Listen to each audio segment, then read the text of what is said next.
Hola, hola, somos estudiantes de la Universidad Laica Eloy Alfaro de Manabí, extensión en El Carmen, pertenecientes a la carrera de Ingeniería en Sistemas. Nuestra docente, la ingeniera Evelyn Pinargote, quien nos imparte la materia de Recursos Humanos y Comportamiento Empresarial.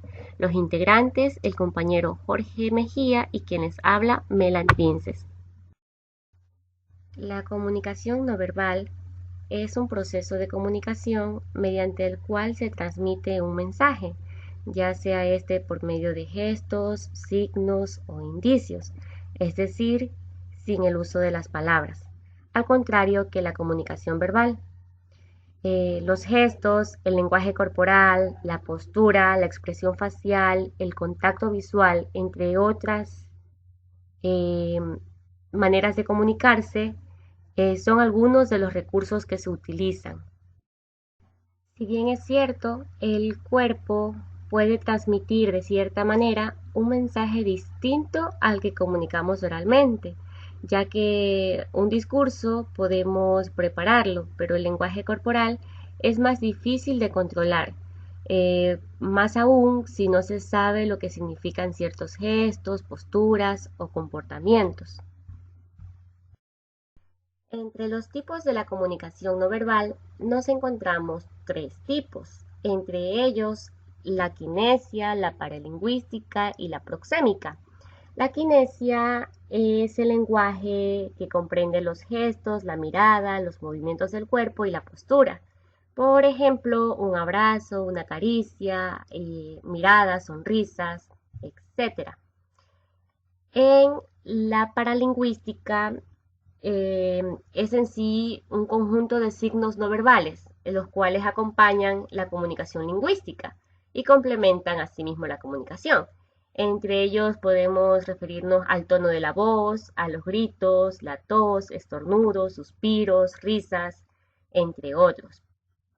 En el lenguaje proxémico, eh, es el que el hablante utiliza según la distancia que existe entre él y la persona a la que le está hablando. Por ejemplo, en algunas culturas de origen latino, la distancia de comodidad es más próxima entre las personas que en la cultura europea, ya que ellos son más distantes emocionalmente, si se puede decir así.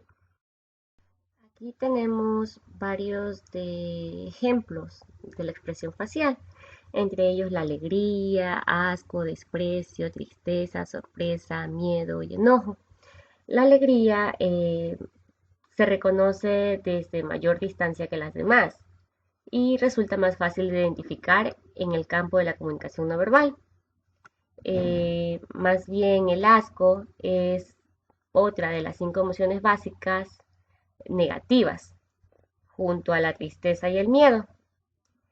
El desprecio está concebido para expresar superioridad o desdén hacia otras personas o sus acciones. En ocasiones también la tristeza es, bueno, siendo otro ejemplo, puede expresarse con las cejas hacia el centro, sobre la nariz, especialmente si la tristeza va acompañada de dolor moral. La sorpresa, por lo general, se puede observar o se puede distinguir con los párpados superiores suben, pero los inferiores no están tensos. Eh, por lo general hasta suele decaer la mandíbula, es decir, te quedas boquiabierto, como se puede decir de sorpresa. En la expresión facial de miedo, el truco está en reconocerla con los ojos desorbitados, labios retraídos, ya que el miedo es otra de las 5 emociones básicas de valencia negativa. Las cejas bajas, los labios más finos, las aletas de la nariz hinchadas, es lo que llamamos cara de enojo. Y bueno, también es fácil distinguirla en sí.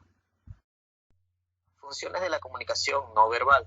El lenguaje no verbal puede cumplir diferentes funciones, entre las que se destacan están enfatizar el lenguaje verbal. Por ejemplo, mover la mano a la vez que decimos adiós enfatiza lo que estamos expresando con palabras. Es decir, la comunicación no verbal puede meramente repetir lo que se dijo verbalmente. Sustituir palabras. Los actos no verbales sustituyen a los verbales cuando hacemos un gesto o no decimos nada. Por ejemplo, cuando alguien nos pregunta dónde se encuentra algo y señalamos con el dedo sin hablar. Expresar sentimientos y emociones. Comunica el estado de tristeza o alegría en el que nos encontramos. Posibilidad de contradecir la comunicación verbal.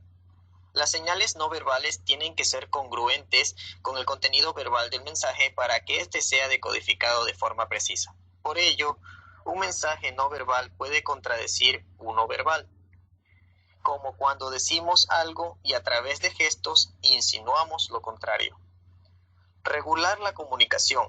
Los mensajes no verbales regulan al mensaje verbal cuando nos servimos de gestos para mantener una conversación. Orientar la forma en la que el mensaje verbal debe ser interpretado, es decir, un mismo contenido podrá interpretarse de diferentes maneras según el volumen y el tono de voz empleado o los gestos realizados.